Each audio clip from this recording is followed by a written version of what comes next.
And so we have to be careful of self-deception. When you're under deception, but self-deception is another whole thing, right?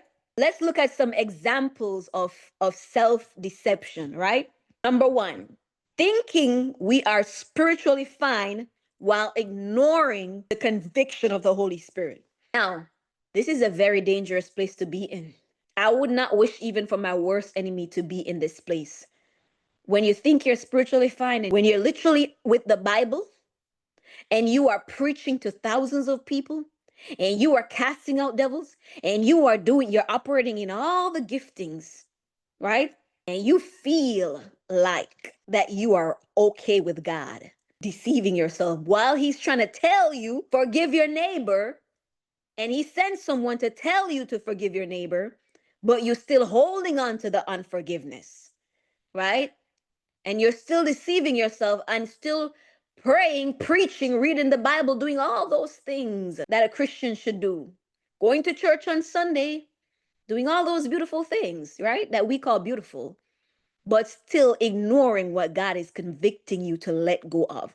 Now, that's a dangerous thing. Thinking that when God is saying something to us, we just ignore the conviction.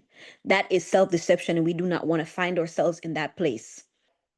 Number two, those who like to justify themselves and make excuses in their wrongdoing. You have some people, you go to them and you tell them, you're correcting them. They never can get to the place and say, you know what, I'm wrong. Let me listen to what this person's saying. I'm wrong.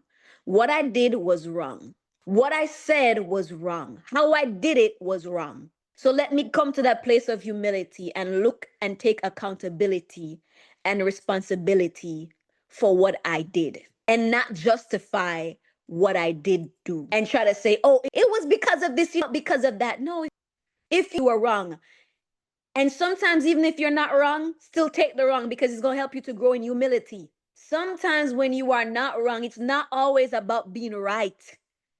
If you truly want to grow, not grow in self, not deceive yourself, it's always good to get low. It's not about being right. Sometimes you just gotta go to that place of lowliness. Even though you may be right in the situation, brother, you know what, sister? I am sorry that you feel this way. I'm sorry that I said that. I'm sorry that I did that. How can I make it better? How can I right my wrong? Even if you weren't wrong. That's how people grow in great humility. When you can apologize, even if you're not wrong. The other person may not see it, but for you, worry about how you respond. God is looking at how you respond and how you deal with the situation. Because how you deal with the situation is what's going to help you to grow. You want to be careful and mindful of that because you will self-deceive yourself when you start to compromise, when you start to justify your own actions. So if you're wrong, just apologize. Just go low.